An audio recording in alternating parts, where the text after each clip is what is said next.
Volkswagen T-Roc druhej generácie je auto, ktoré som si vyslovene vypýtal na test druhýkrát. To nie je u mňa vôbec zvykom, skôr naopak, najmä ak zrovna nejde o špecialitku, ktorá by ma niečím špeciálnym nejako špeciálne zaujala. Je to bežné, nebyť toho laku všedné auto, a to dokonca odhliadnúc od toho laku a diskov v úplne identickej špecifikácii ako kúsok, s ktorým som sa stretol na našom prvom rande. Stojím tu však bok po jeho boku po druhýkrát z dvoch dôvodov.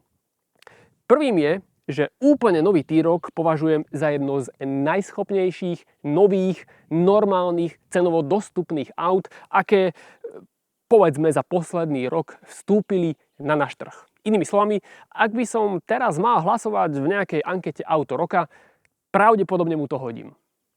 Asi teda nikoho neprekvapí, že druhý dôvod je odložiť si ho na YouTube a napraviť tak chybu s prvým kúskom, ktorý som podcenil, nečakal som, že ma tak prekvapí, a nenatočil. Teraz sa to však zmení. Priatelia, radosť vás tu opäť mať, vítajte.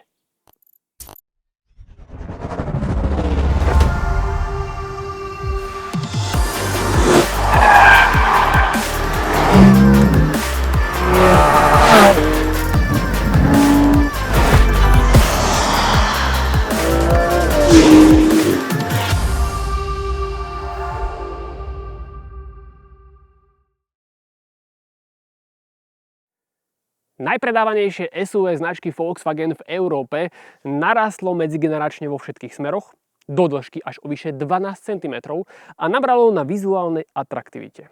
Obzvlášť, keď sa vyhráš v konfiguratúre.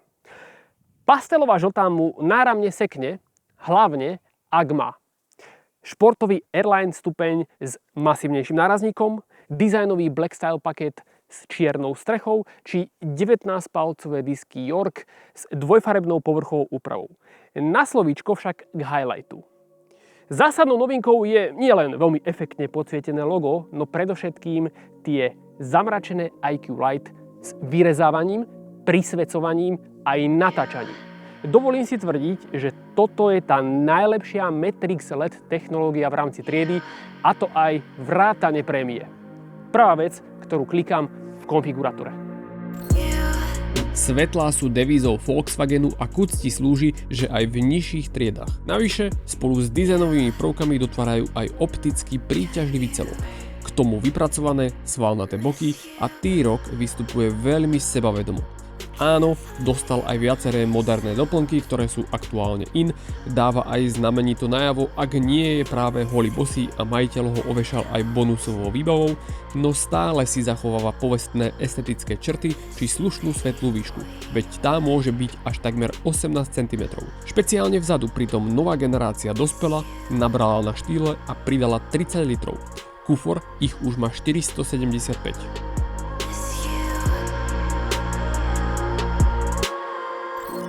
Najzásadnejší medzigeneračný rozdiel badať v interiéri. A teraz nenarážam len na to, že o vyše 4 cm dlhší rázvor mi vzadu doprial citeľne viac miesta. Úplne nová palubná doska síce ponúka už zaužívané prvky z vyšších tried tejto značky, toť multifunkčné koliesko, 12,9 palcový displej infotainmentu s intuitívnymi skratkami, konečne podsvieteným sliderom, premiérovo plnohodnotný head-up display, dobre známe, príkladne konfigurovateľné a perfektne čitateľné vyše 10-palcové budíky, volič prevodovky na stĺpiku riadenia či volant, na ktorý Volkswagen prinavrátil fyzické tlačidlá, no zásadné zlepšenie nastalo v oblasti použitých materiálov, ich akosti a pevnosti. Čaúnená palubovka, mäkčené čelo, pogumovaný celý priestor v okolí 15W nabíjania, prešívaný stredový tunel, koberec v kapsách v dverách či príjemné obloženie dverí, a to aj vzadu. Áno, niektoré tlačidlá vyzerajú tak, ako keby boli použité ešte na Titaniku, rovnako toto tu bude podľa mňa iba nejaká eco-friendly koženka a nie som si úplne istý z toho čaúnenia, ako bude vyzerať o 10 rokov, či tam vôbec bude. Avšak, ak sa posledné roky stalo takým národným športom všetko v autách kritizovať, stláčať a vyplakávať, že dobre už bolo a zbierať si samozrejme na tom lajky, tak tu je nutné udeliť kredit a ja to robím. Opäť, v kontexte triedy je to za mňa špička a to aj vrátane prémie.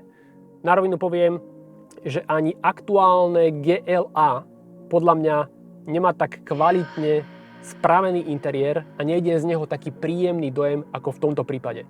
Isté Mercedes má tie svoje ozdôbky, MBUX a podobne, ale naozaj tento interiér na túto triedu palec hore. A pokiaľ ide o tú logiku otvárania dverí, áno, nová kľúčka chce zvyk, avšak zvykol som si. A nie, neporezal som sa na nej, to je trošku iný príbeh, o tom možno niekedy na budúce.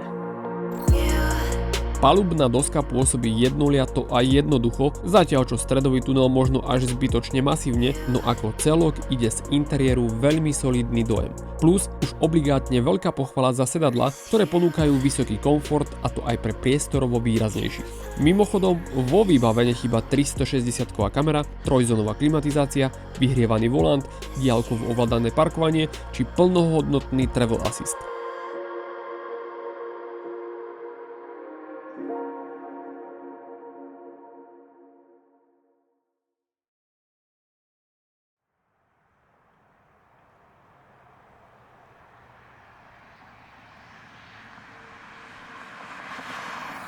Vôbec sa netajím tým, že T-Roc na mňa zapôsobil už na pohľad. Veď to žlto-čierne kombo vyzerá ako plnohodnotné R-ko, vzadu už chýbajú len akrapy. Ako však hovorí múdre príslovie, z peknej misy sa nenaješ. Dnes je úplne bežná prax, že novinky to hrajú na imidž, cool technológie, featureky, vyzerajú sebavedomo, veľakoňovo, no pritom zväčša ich kolesá roztáčajú slabé motorčeky a z celého toho hypu vytriezveš najmä vtedy, keď sa o ich podvozok v jednej, dvoch, troch zákrutách poriadne oprieš. Pozdravujem do ľudovej republiky. Toto nie je ten prípad.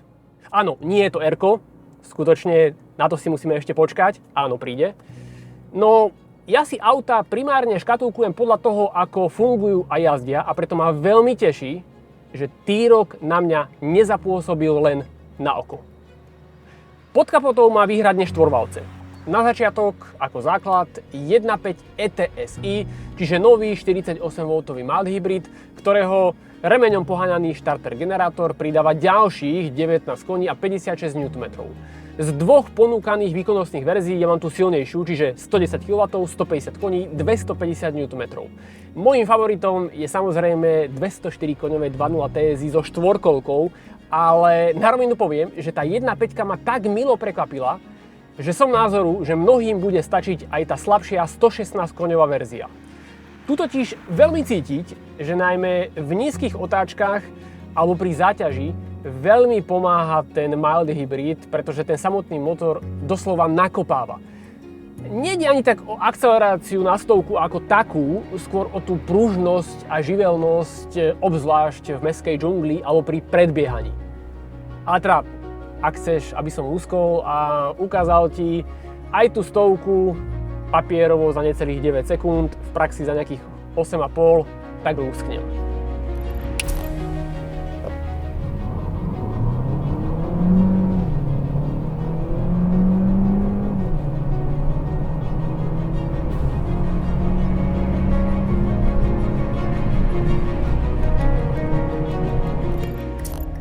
Toto je rozhodne jedno z najživších nových 150 koňových benzínových aut, aké poznám. Tým pádom ale treba brať na zreteľ, že keď sa človek začne spoliehať na tú dynamiku, a tu sa veru, že na tú dynamiku spoliehať dá, tak sa to odzrkadlí na spotrebe. Môj dlhodobý priemer v rámci takého svižnejšieho jazdenia je 6,8. Pri bežnej jazde v meste je to cca 6,5, okresky pod 6 a diaľnica 7,5, čiže na konci dňa nič rekordné, no na druhú stranu v kontexte danosti toho motora je podľa mňa tá spotreba veľmi dobrá. Je to taký skvelý pomer dynamika versus spotreba, preto tú spotrebu neberiem ako za slabú stránku. Výhrady ale predsa len mám. Odlučnenie je v rámci tejto triedy jedno z tých lepších, ale celkovo vo vysokých rýchlostiach je také priemerné. V istom slova zmysle slabinou je aj prevodovka. T-Roc má štandardne 7-stupňové DSG, ktoré obecne radí super. Akurát zatiaľ čo Tiguan aj s 1.5 má DSG s mokrými spojkami, tak tu je DSG so suchými spojkami, čiže DQ 200. Hlavne pri rozbehoch, špeciálne keď je motor ešte studený, tak tá dvojspojka vyžaduje taký väčší cit, pretože v opačnom prípade, keď človek viac vstúpi na ten plynový pedál, tak ten rozbeh nie je úplne plynulý a navyše aj ten motor sa tak zbytočne zbesilo vyslovene dostane do otáčok. No a potom je tu podvozok. Modrý T-Roc na 20-kách som mal bez DCC tlmičov a akusticky mi prišiel malinko tichší. Tu mám 19-ky a adaptívny podvozok, jednoventilový, čiže nie je tu tá klopkajúca dvojventilová technológia ako v novom Tiguane. No predsa len keď natrafím na naozaj veľkú jamu, tak viac tu počuť nápravy. Taký mám pocit. Aj napriek tomu by som si určite priplatil adaptívny podvozok, pretože vďaka nemu vie byť to auto na jednu stranu citeľne komfortnejšie a súčasne na druhú stranu citeľne tuhšie a také športovo podkuté než T-Roc s klasickými neadaptívnymi tlmičmi. Proste ten rozsah nastavení je tu skutočne široký a aj tie rozdiely naozaj cítiť. Na výber sú 16 až 20 palcové disky, prekvapivo všetky s pneumatikami 225. Áno, pravdu povediac, 20-ky sú fakt krásne, vôbec nemám problém s tým, že na nich je T-Roc už dosť tuhý, ale problém môže byť skôr ten atypický rozmer pneumatík 225 na 40, preto osobne by som išiel maximálne do 19-palcového obutia. 18-ky sú super, ale absolútne by som sa nebal ani 19-palcových diskov, lebo ten podvozok nie je vôbec náchylný na veľké kolesa. Ono vo všeobecnosti T-Roc jazdí perfektne, tak ľahko noho, váži len 1,5 tony, vzadu má štandardne viac prvkov nápravu, Airline pridáva progresívne riadenie, čo tiež pridáva na istej agilite. A ten podvozok naozaj také schopné, dospelé, kultivované auto. Ono o jeho kvalite a schopnostiach ako takých už dosť hovorí aj skutočnosť, že je v pláne aj ostré airko. To samozrejme dostane širšie obutie a podobne, ale tá pevnosť a robustnosť šasí tu cítiť už tu. A to vôbec nie je v tejto triede zvykom. Z toho auta mám strašne taký dojem, že je to opäť tradičný Volkswagen, ktorý je premyslený, kvalitne vyrobený a s technikou, respektíve technológiami, s presahom na prémiu. Áno, nebude to asi úplne najlacnejšie auto v triede, ale na to, čo ponúka, mi príde tá cenová politika veľmi férová.